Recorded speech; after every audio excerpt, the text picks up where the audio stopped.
Okay, right. So welcome to today's interviews as part of the Virtual Ride Leicester Festival 2020. We've got something slightly different today. We've got a panel of invited guests to talk about cities and active travel. So I'm going to ask the panel to introduce themselves. Brian, would you like to start? Should I go first? Was that right? Yeah. I'm Brian Deegan. I'm a design engineer at a company called Urban Movement. Everybody here is supposed to be representing cities, but I kind of represent quite a lot of them as a consultant. I bounce around to London and Manchester and Leicester when they let me, and Sheffield and the West Midlands and Glasgow. So I'll try and confine my answers to just the London and Manchester ones, or Greater Manchester, I should say. That's what I'll contribute today. Brilliant, but you bring with it a wealth of experience. Oh yeah, well I thought it went without saying how brilliant I am and all the things I've been involved in, but I don't think we've got long enough to list. Your CV. My best achievement is helping to work on the Leicester Street Design Guide. How about that? Brilliant, thank you. So John, would you like to introduce yourself? Sure, my name's John Orcutt. I'm calling in from New York, where I am the advocacy director for an organization called Bike New York. Previously worked in the city administration going back to 2014 and before, when we had a series of breakthroughs on biking in the city. And we're sort of struggling now and watching you guys with envy because you're getting much more out of this crisis than we are at present. Okay, that would be interesting to touch on later, but Andy, can we ask you to introduce yourself? I'm Andy Salkeld. I'm the cycling coordinator within the City of Leicester, within the Transport Strategy section.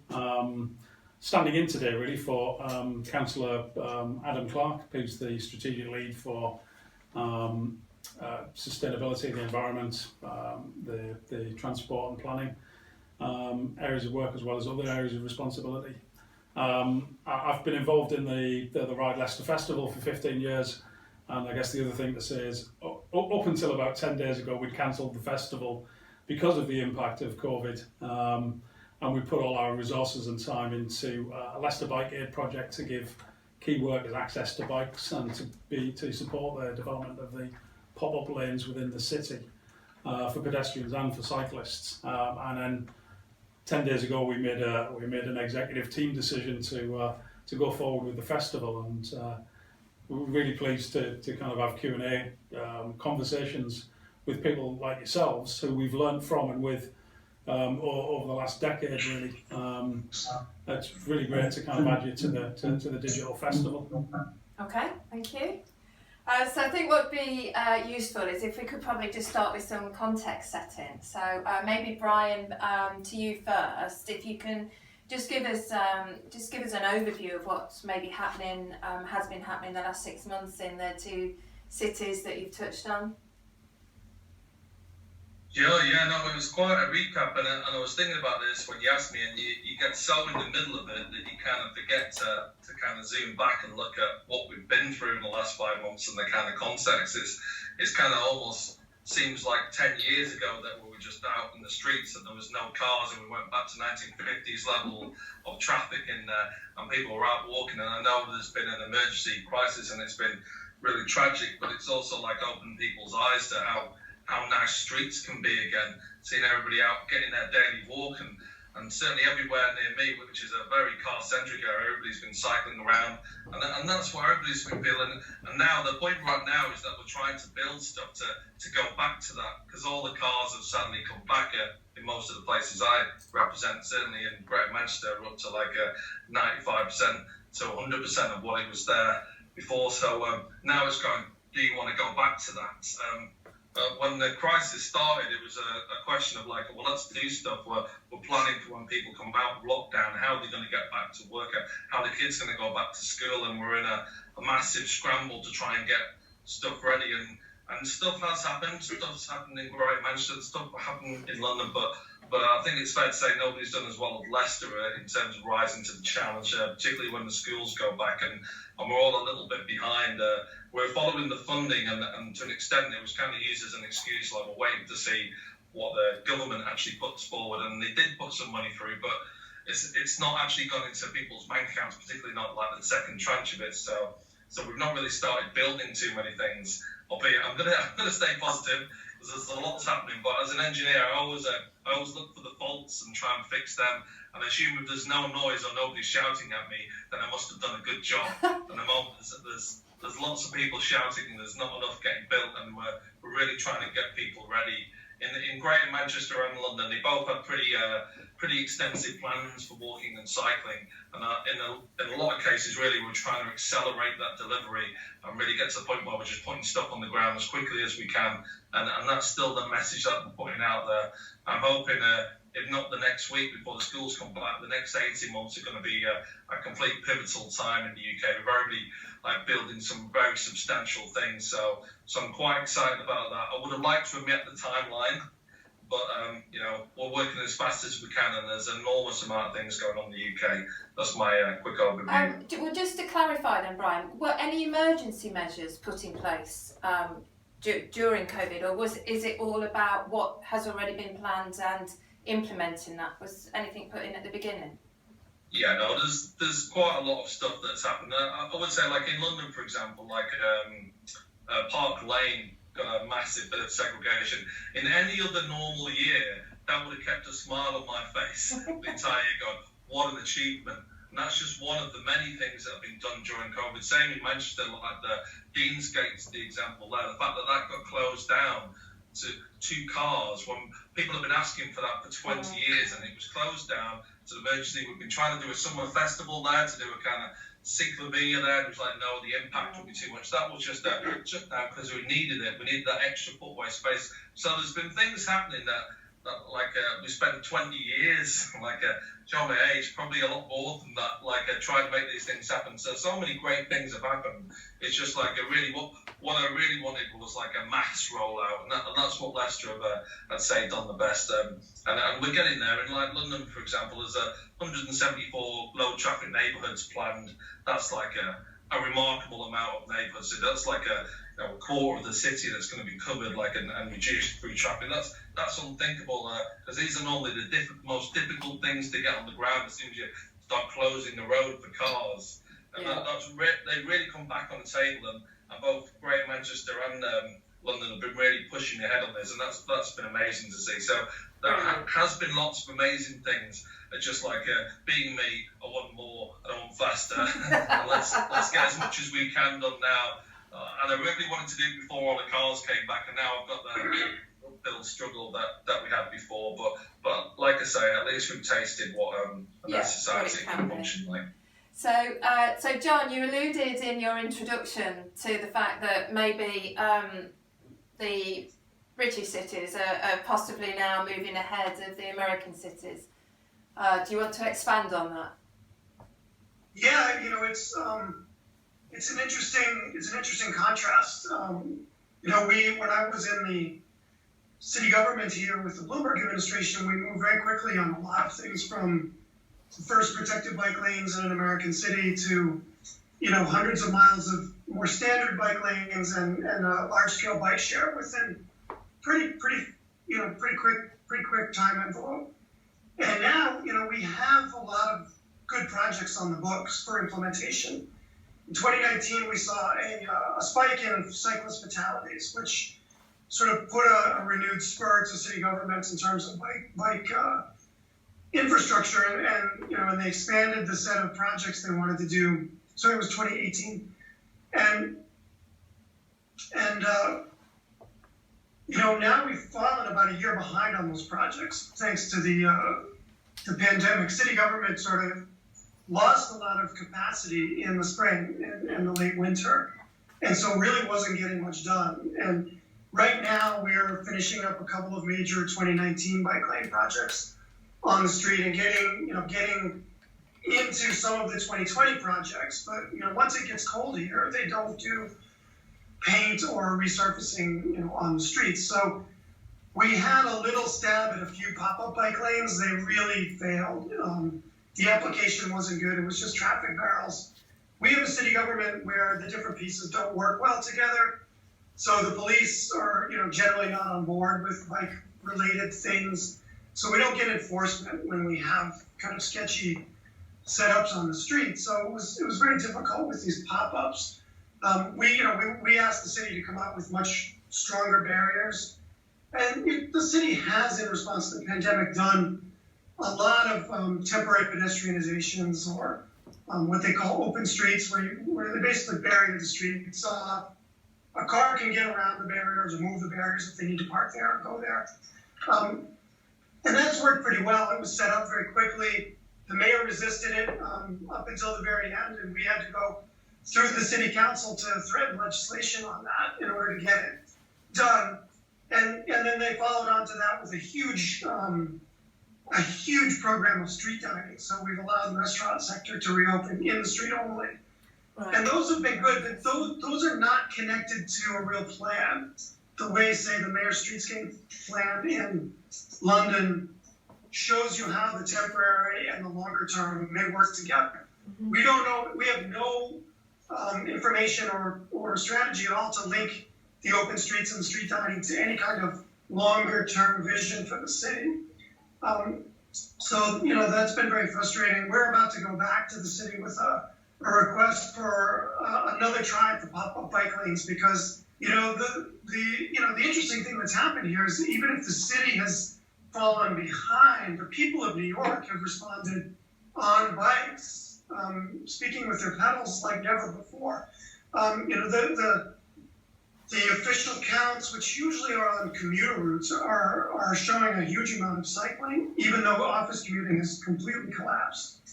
The city bike numbers, our public bike share, the Boris bikes of New York, they've exceeded their highest ever usage in July this past month.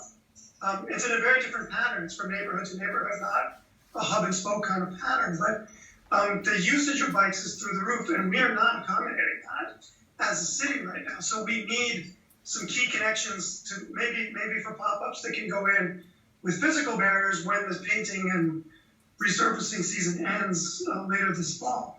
So, we're still trying, but it's very unclear what's going to happen. And, as I said, the city council's been starting to make policy more and more in the vacuum of the Bill de Blasio administration. So we do have more and more things on the books in terms of long-range plans, and I have great hopes for the next mayor. We will get a new mayor at the end of next year, right, by law. So a lot of our focus is going to be on sort of developing an agenda for using a lot of this pent-up demand, the obvious fact that people will use bikes in New York if they feel it's safer and we have a lower traffic environment. So I think, these potentials are building up, but we're not having that breakthrough moment that, say, so many of the British cities or Paris is having right now. Yeah. But there are a lot of interesting cross currents that we still have to seize and make use of. Forgive me if you answered this, or if you said this, John, so apologies, but I was just interested in the actual routes that are being taken. Did you say it is more hub and spoke, or is there more radial routes that you've noticed that need to be accommodated? No, it's much more radial. Like right now, I live in one of the first neighborhoods across the river from Manhattan in Brooklyn. And if you go out to the main street, the high street, it feels like normal times. There's a lot of car traffic. There are a lot of people walking around with masks, and there are tons of people on bikes. That's the difference, is the people on the bikes. But if you go to Manhattan right now, it's still a ghost town. The office sector has not come back. Yeah. It's very dead compared to normal. People are not commuting in from the suburbs to their jobs. Yeah. It's just it's a shadow of its former self. So the cycling activity is taking place really between neighborhoods, residential neighborhoods. Yeah, that's cool. Mostly in the borough. And in Manhattan, further north, outside of the central business district. Yeah, that's pretty cool. So, Andy, do you want to tell us about Leicester? Yeah. Thanks for Brian to say that we're top of the class, but that always fills me with absolute dread, because inevitably, being on the inside and looking out, you see the walls in a process, you know that it's for the most part we're stuck together with double-sided sticky back plastic, and we're making it up as we go along to a large degree. I mean, you're always the worst critics of yourselves. What I think has been really fascinating about the changes in Leicester, and I think it has been like a stepping point, is that we had in front of us in March before the COVID crisis probably the busiest construction year we've had planned for the last 10 years, and it's been busy in Leicester with building.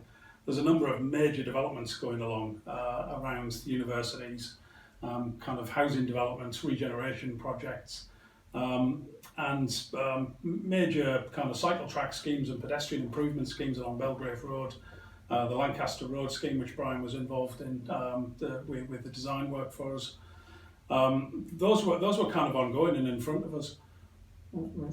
Right at the start of the lockdown period, the cycling team, the team responsible for Ride Leicester team, shifted from doing promotions because people couldn't congregate. We had to be socially distanced. And the project that you've led, Jan, was the Bike Aid project, and we've worked with nearly 1,200 key workers to give them bikes and access to bikes through that process. And that was kind of as we were going into lockdown, like the week before we were going into lockdown. Within 3 weeks, and it became evident, we had a big cohort of people who couldn't get to work and were having real difficulties getting to care homes and getting to hospitals and getting into the essential services. At that point where the people were starting to become concerned about the fabric of the kind of like the civic institutions working, which seems difficult to remember now, but it was kind of like there was a feeling around that time of things could potentially go the wrong way if the pandemic hits the hospitals and we've got this kind of collapse, and it was a kind of crisis and emergency management feel about it. The City Mayor's team, because of their Connecting Leicester project, said, right, we're going to start building pop-up bike lanes to get these characters to work, to make it possible for the care workers and the hospital workers and the health workers to actually get there, because 40 or 50% of them don't have access to a vehicle, to a car. A car's not an option for them. They've previously got on the bus to get to these essential places, and they can't do that now. So we've got to do something to make it safe for them to walk and cycle to their workplaces to protect the rest of us. And interestingly, it kind of happened in Leicester 2 or 3 weeks before the national government announcements around what this work was potentially about, and we think we influenced that national agenda in some way because we were talking about it as well, and the City Mayor's team were very much saying, we're going to build key worker corridors, we're going to get our people into the services that they are needed for to protect the rest of us. You know, this is a resilience planning, it's a crisis management and emergency planning process. And then when the government came out with the funding opportunities and we developed the COVID transport recovery plan for the city, it was very much the City Mayor saying, well, we want 10 miles of bike routes, we want another couple of miles of protected pedestrian space, we need to make it possible for people to queue outside surgeries and shops and supermarkets, you know, essential places. And to do that, we're going to have to reallocate more road space. We're going to have to use the civic space that we all pay for and share for the people, not for the cars, you know, not just for the car users. We've got to think about it a different way, otherwise we're getting into a bit of a muddle. So the last 6 months has been, well, the last 5 months has kind of been working through that, primarily doing something, John, which I think we learned from you when you had meetings with the City Mayor back in 2011, 2012, and some conversations about the progress of the work that you were making in New York, which was get your highways teams to carry the work out, get your maintenance teams to be carrying the work out, get the people who are otherwise going in and lifting cones and moving signs to be the people who are doing the implementation, because they're making those changes overnight. They're doing it fast, they're doing it efficiently, they're doing it safely. And from my perspective on the inside, that's kind of what's happened in Leicester in the last 6 months. We've had that shift in the way the organisation delivers the kind of change, and that's allowed us to move forward in a much more dramatic way than we otherwise would have had the opportunity to do.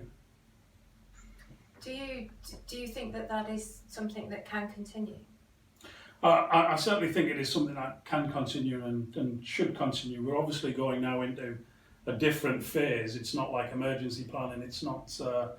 It's not the dramatic impetus time of planning. It's kind of like, where are we going to be for the next 6 months or the next 12 months? How do we respond with the government's support to make those changes longer term? How do we make cones permanent or long-term temporary curbing and wands, and how do we design around the problems which we've probably skirted around and avoided in some degree at the junctions and where the buses interact with pedestrians and cyclists? How do we deal with some of those issues when the traffic changes? It's similar to what Brian said. The numbers of vehicle users is going up again, but we've learned that if we do things in a different way, we can change, and I think that's been a really important thing strategically and structurally within the City Council as an organisation and the partner organisations we're working within the city. Brian, what would you see as the greatest challenges of the next 6 months in terms of transformational change, as you would like it to be? Well, 6 months sounds like a long time, but it goes quickly when you're trying to do any kind of infrastructure build. And what Andy's saying about Leicester is interesting. Going straight to the contractors, it makes design engineers like me feel a bit sad, because our whole skill set is designing and then talking people into it and going through it all the process. So we've bypassed that to an extent. And I think that's great on the pop-up cycleways. With the low traffic neighbourhoods, I still think we need to get involved with people a little bit more. So the greatest challenge really is to hold on to what we've got and then add to it. And really, it's the mass rollout of low traffic neighbourhoods across the UK. That's the big thing that we want to do. This is stuff you can do quick, but it's always politically hot. We've got a real incentive to do it now. And it's great to see that people aren't calling them road closures. Everybody switched to the street open, so very much the same terminology that they're using in New York there. That's the big one really. If we can make it where your residential streets actually for the residents who live there and not for the people cutting through, finding some Google map or Waze way of bombing and avoiding some signal junction that we're using to control the cars for the area. If we can start rolling those out en masse, that's been a real big win. And I mentioned how many were planned in London, 174 of them. The rest of the country is really picking up on this as well. Even in the area I live, which is a small town just outside London, I did a little video showing how you go about making a low traffic neighbourhood, and it's gone down well, and the local MP's gone, oh yeah, we should do that, and this is unheard of stuff.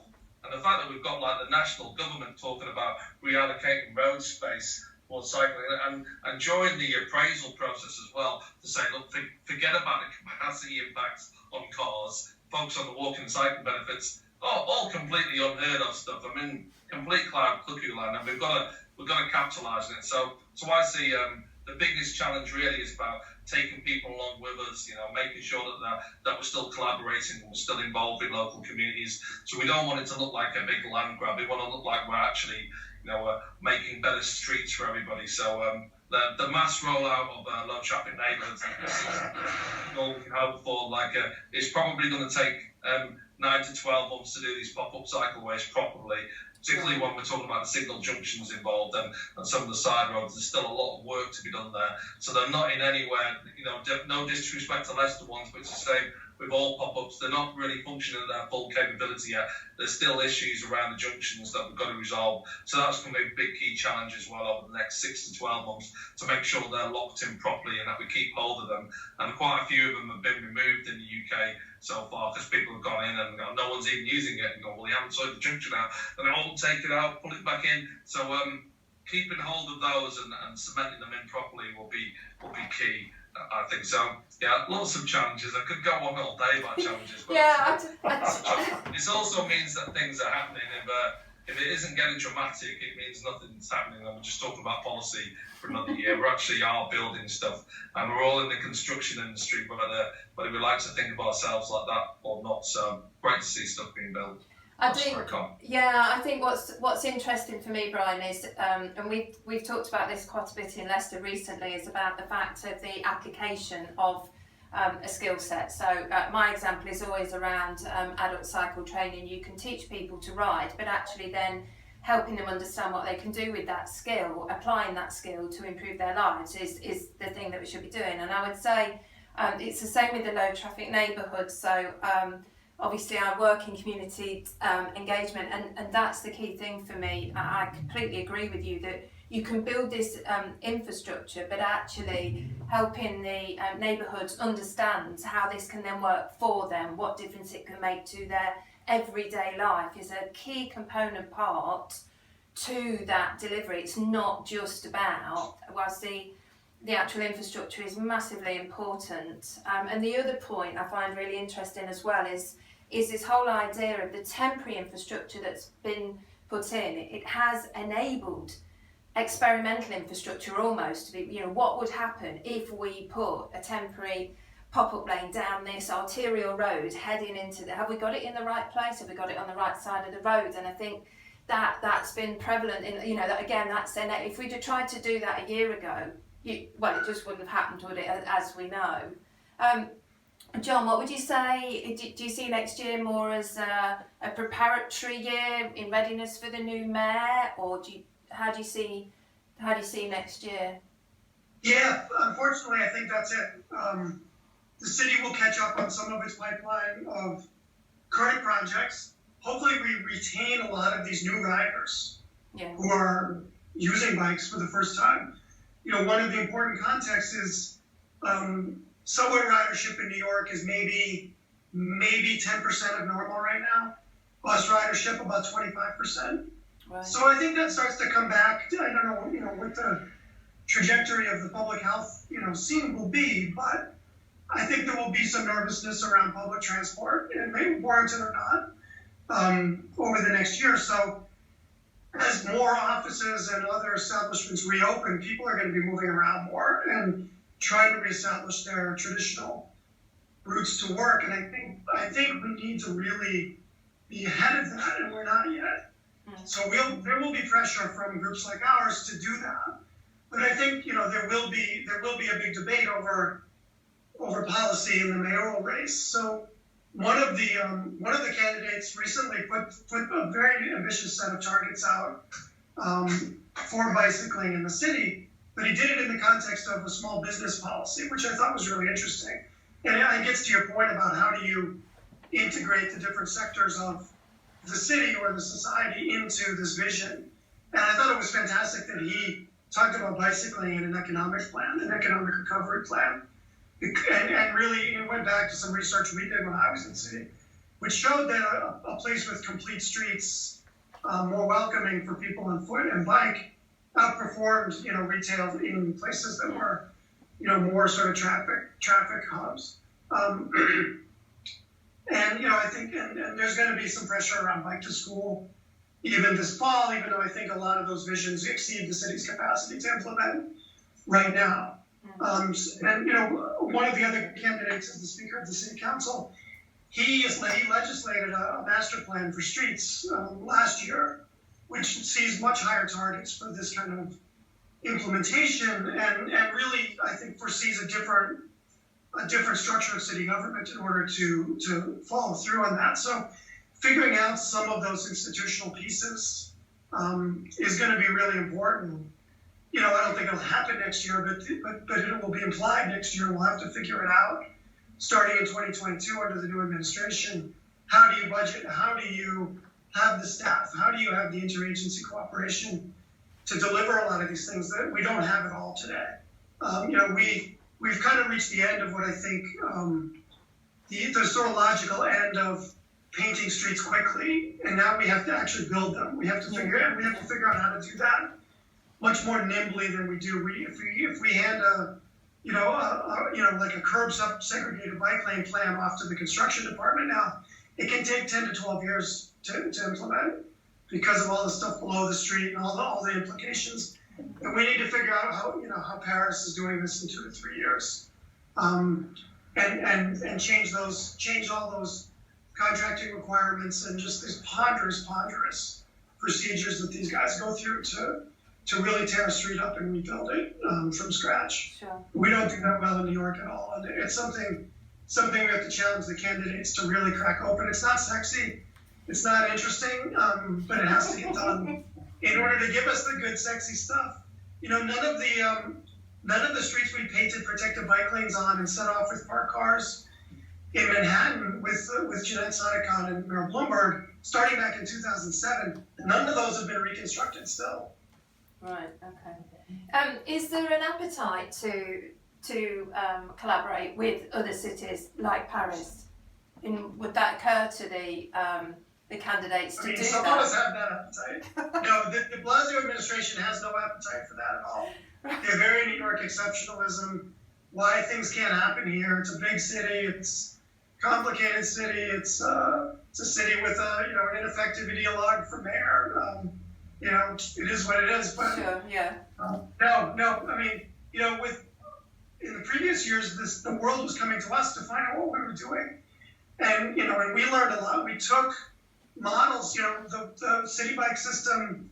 We watched Paris and London do it, and we watched Montreal do it with the solar powered station, and we adapted those pieces into something that worked for New York at the time, and that's not really happening at all now. Sure. Do you see as part of the plans an expansion of the bike share system, or? Yeah, that's on the books. It's actually expanding for the first time into the Bronx today, and moving to finish off the very northern tip of Manhattan. And it still needs to go very far east into Queens and south and east into Brooklyn to cover a much bigger part of the city. But that is one of the bright spots right now, is that expansion has been happening under the private owner.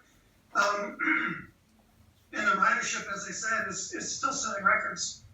But it shows you the potential that we would have if we just made it much more accessible for everyone to use safe streets for bikes. It's kind of a leading indicator, but the potential for the sector is well beyond bike share, and much greater than we've been able to demonstrate. Yeah. Andy, what do you see the challenges of the next 6 months for Leicester?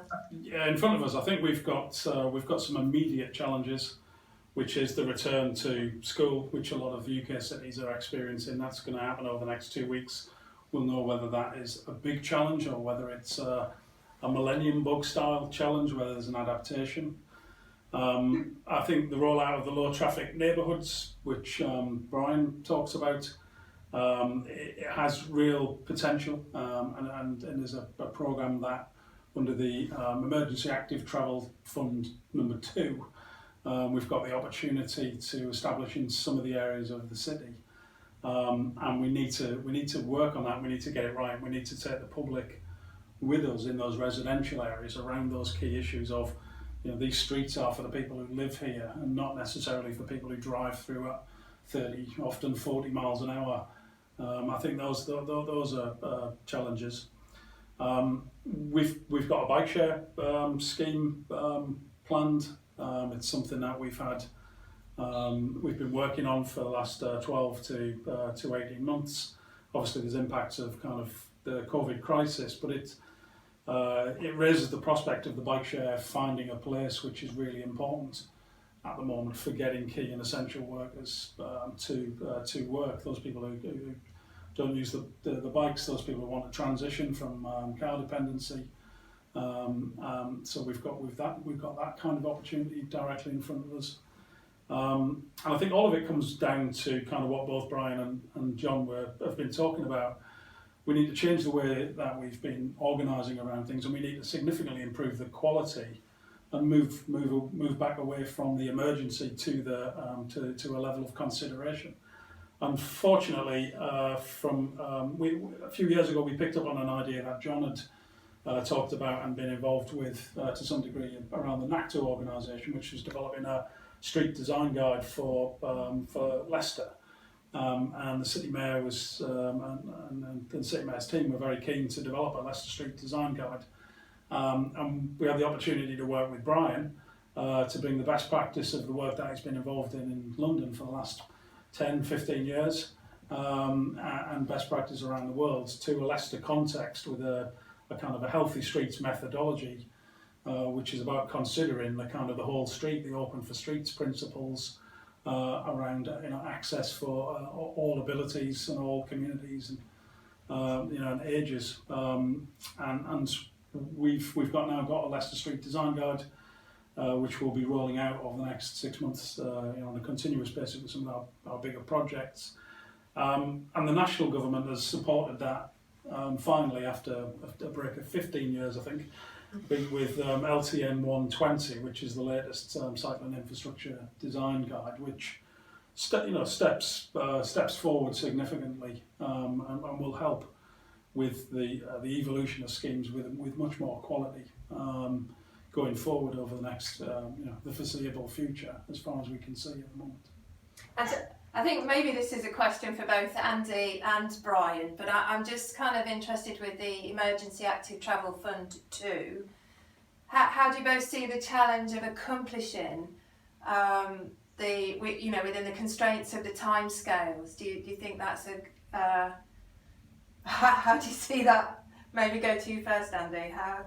Well, it's always going to be a challenge. I mean, we kind of felt we'd risen to it on a weekly basis in the last couple of months. So having six to 8 months suddenly seems like a bit luxurious in comparison to the time frame of weeks that we've been talking about. But the challenge is always the same: getting the right solution and making it fit, not creating problems which are unknown or unseen with the work that you're trying to implement. And the context is obviously slightly different now because we're not in a mostly traffic-free environment. We're in an activity, mobility kind of environment. So we're having to deal with traffic management issues again, which are more significant than they were over the last 6 months. Yeah, that was quite evident at the beginning of the lockdown, that the ability to actually implement the cycle tracks that were being actually physically built on street were the ability to do that because of the low levels of traffic. Yeah, made that easy. Brian, what would you say are the main lessons that have been learnt during the COVID period? I was preparing a timescale one there. Lessons really. Well, I mean, I kind of mentioned it earlier, really, of what streets look like with less cars. The fact we've got 30 million of these things that we're going to have to somehow get rid of, and like a lot of people have been talking about, but we're rolling from this crisis right into the climate crisis, and we're probably going to have a big Brexit crisis to warm us up for that one as well, with the economy crashing. So, it's how to prepare for emergency, and I will segue in with the timescale. Yeah, stuff. please. I feel I've robbed you. Spent 10 years cutting all the staff out of local authorities as well, and now we're asking them to ramp up and deliver quickly. And when I started in the industry, local authorities were really well stocked with engineers, and you could always learn off the next one, and the next one would always be like the guy in the corner who knew everything. Everybody's stripped down to the bare bones now, so it's difficult. I remember we were expected to do the strategy, to do the design, to consult, and to get stuff built within a 9 to 12 month time frame. So we're talking about going to that, but we haven't got anywhere near the resources or capabilities to do that. So that's going to be quite difficult. But I will say we're in a kind of growth sector. We have to think about decarbonising the planet, and the cities is going to be a big growth area. If we can get ahead of it and show best practice, then there's a new British industry that can potentially come out of that one. So we're hoping it goes positive like that. Really it's been a warm-up crisis, and it's been completely tragic. But we've got the rest of my career till I retire now is just going to be firefighting, trying to stop the world from ending, so my kids can kind of live in it. And it's got to that kind of point. So the gloves are off for me. I mean, I've just put out a report on climate safe streets and how we decarbonise the UK, and particularly in London for the new mayoral election, going through that one for John to check out there. And I've just done stuff on engagement. It's really about the big game now. All the stuff that that me and Andy and John have been going on about for 30 years, and it was explained to me quite clearly during the oil crisis in the mid-70s to show my age. It's time to kind of deliver on this now. We haven't got much time left to do it, so there's a big answer to a short question, segueing all over the place, but that's what it's about. The same stuff we've been saying, now it's time to actually do it. Yeah. John, how would you respond to what lessons you think we've learned? Well, in New York, the lessons have mainly come from the people, which are, you take the cars away and people get on bikes. You give people the opportunity to experience their city on foot and bike, and they will do it. And they have in huge numbers on bikes, and they love the street dining. It's the streets are filled with people every night. Even if some people have left the city and people are sheltering somewhere else, those of us who are still here are using the street in very different ways because we can. And we need to respond to that better and use that latent demand to leverage all the changes Brian just talked about that we must do for environmental and just survival reasons. So it's not that hard to put those together, but you need the leadership. And I'd say the governmental lesson we've learned is that people matter. And if you have a bunch of bureaucrats in charge, you're not going to rise to these occasions. And if you have real leaders and people who are willing to sort of throw the whole program out the window as soon as you have these opportunities, you will succeed. And we're watching this moment in the UK from here. It's fantastic to see.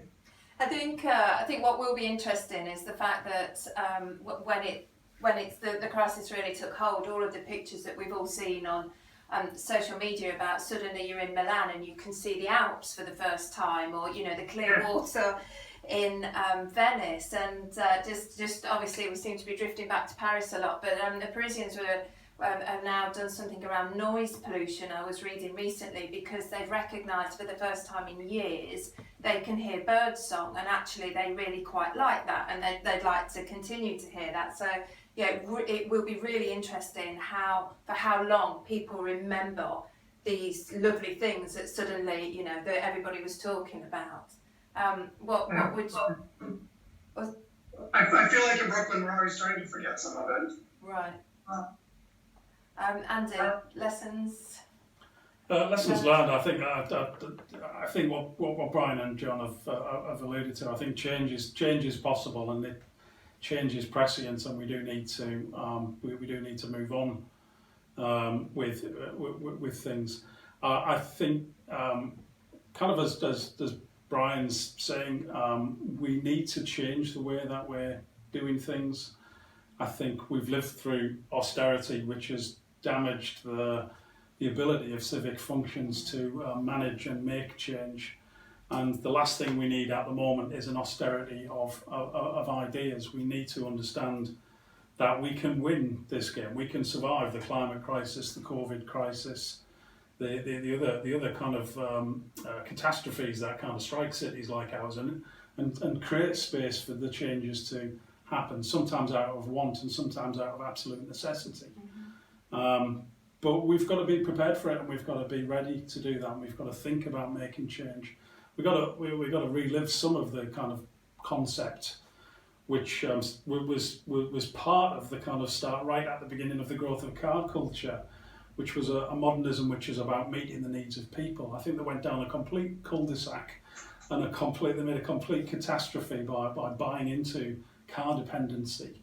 But the sentiment about improvement, the mass improvement, the industrial improvement of people's life and well-being, their communities and their neighbourhoods, go back to people like Jane Jacobs in that time, who kind of like identifying the kind of need for housing and mobility and access to goods and services. I think if we have an understanding of that and a civic need for it, and people are determined to do it, and we get on and organise around it, we can make the changes, we can be the changes that we want in those kind of managerial cliched kind of ways. We can be the change we want to be, but we've got to want it, we've got to organise around it and get on with it. Yeah, I think getting on with it's the key thing. I'm conscious of, we're probably just approaching the last 10 minutes, and I am conscious that I'm in the presence of 3 giants across the. Easy. So I kind of just wondered, is there anything, any particular point, rather than me ask a question, but any particular point that any of you would like to say? Guests first. Yeah, Brian. Well, it's an interesting one because we've got so high with the topic. We've all been outdoing each other with the grand finale statements. So it's kind of, it takes someone like me to just bring us back down to earth again, really. And so what the final things we say? I think that everybody's getting a plan now in the UK, and that was always my first aim in life when I started in this career. I was like my original aim as a child was to leave the world in a better place than I found it. I've utterly failed at that, and then I changed it in my 20s to stop things getting worse. I totally failed at that. So I'm kind of at the point now, just give everybody a plan. That's my latest step for people to get to. So I've been going around the UK trying to help people get plans for what's the first steps you do. How do we unpick this kind of automobility like nonsense that we've all got trapped into? What are the first steps to make? Because for years everybody was looking at Holland and they kind of made that decision way before peak car came in and in the 70s and stuff as it was starting to get these problems. It's really difficult to decide what the first steps were. I think we have the techniques now, and I think everybody acknowledges it and the research is behind. We know we need some kind of segregation on the main roads. We know we need low traffic neighbourhoods so cars don't zoom through there. These are all the kind of givens, and we've got the research evidence base now. So I've been trying to go around the country giving everybody that plan. So, okay, where do we need to put the crossings? Where do we need to close the roads? Which of these strategic corridors should we do? So it's great to see like Liverpool and Sheffield and Leeds and the West Midlands and obviously Leicester and London and Manchester. We've kind of got a good third to a half of the landmass covered. But what I want to see is everybody have a plan, and then phase 2, stop it getting worse. That's my life goal. I think that's a great ambition. John, has that given you time to construct a response? Yeah, I mean, I don't know what else to add. In New York, the people in city government who worked on these things have always had sort of mixed views about whether we need to have a plan, a master plan, or not for where to put bikeways, versus just having it in their heads and sort of rolling it out opportunistically. And because it's sort of devolved into trench warfare over every single bike lane with NIMBYs in neighborhoods, the idea of a plan has sort of come back in a big way.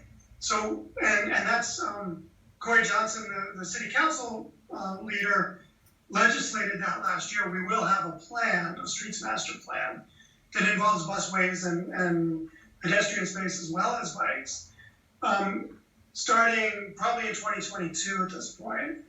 And I think that's good because I think what we need is leaders who say, look, we'll take your input on where these things go, but it's city policy to do them everywhere. And you can't say no. You don't get to fight the idea of a protected bikeway through your area. You can have your say, and that's how we got City Bike done. We didn't ask people to vote on it. We said, look, give us your ideas on where the stations should go and where they shouldn't go, but otherwise, that's the limit of the input.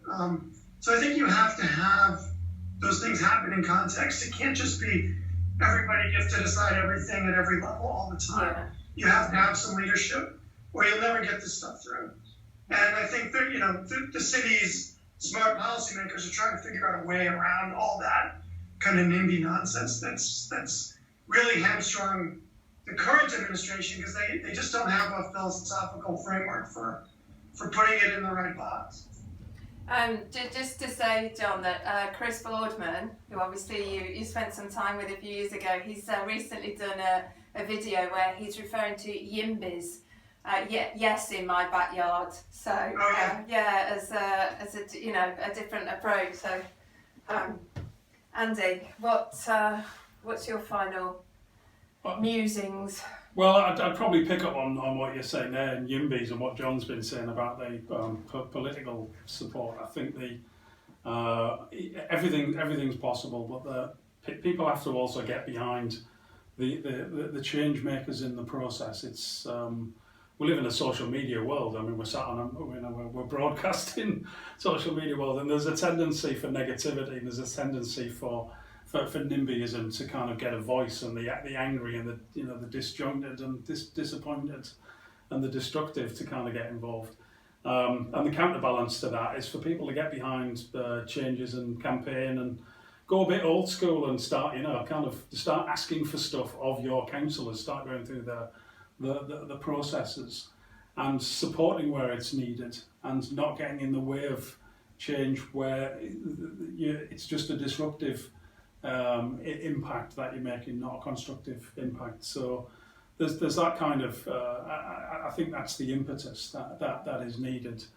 All three of us are technocrats in that sort of sense. We're bureaucrats, and we sit in the middle of of that particular slice or pie, and we do strategies and policies and implementation and development. But it's very much a political solution that will help us navigate our way out of the process. As Brian says, we've got the ingredients. Mm-hmm. It's the impetus to change, which is absolutely crucial in my eyes. Thank you. It's just a couple of things just to conclude. So obviously, thank you so much for joining us, and we just wondered if you'd be interested to join us again at some point in the future, because I think there's a lot of interest, and certainly in this kind of using this platform and the panel. If you'd be interested to do that, that'd be absolutely brilliant. Andy will be talking tomorrow to Fiona Campbell, who is the Cycling Strategy Manager of Sydney City Council. So obviously the timings didn't quite work, not unsurprisingly for her at this time, but that would be, maybe we can make something work in future. So I did just want to make one final mention as we're doing this virtual Ride Leicester Festival to John Coster and the Documedia Centre, who's behind the cameras and enabling us to deliver this and have this fabulous conversation. So thank you very much, John. But yeah, thanks guys. Thank you, Brian. Thank you, John. And thank you very much, Andy. And yeah, it would be really great to talk to you again at some point in the future. Yeah, well, hats off to Leicester for showing us how to get it done. Thank you. Bye. Cheers. Thanks.